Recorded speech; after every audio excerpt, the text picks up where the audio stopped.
ছাদ বাগানে ধুন্দল চাষ। ধুন্দল স্পঞ্জ গোর্ড একটি সহজলভ্য সবজি যা ছাদ বাগানে সহজেই চাষ করা যায়।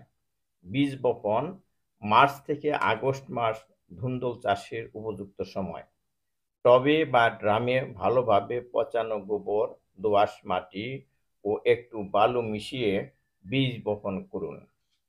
টব ও মাটি ১৬ থেকে ১৮ ইঞ্চি গভীর টব বা ড্রাম ব্যবহার করুন। মাটি হতে হবে ঝরঝরে ও পুষ্টিকর। মাচা তৈরি।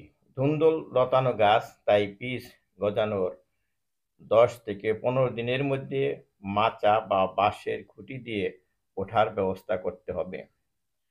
সার ও পানি প্রতি ১৫ দিন পর পর তরল জৈব সার বা কম্পোস্ট দিন। নিয়মিত হালকা পানি দিন।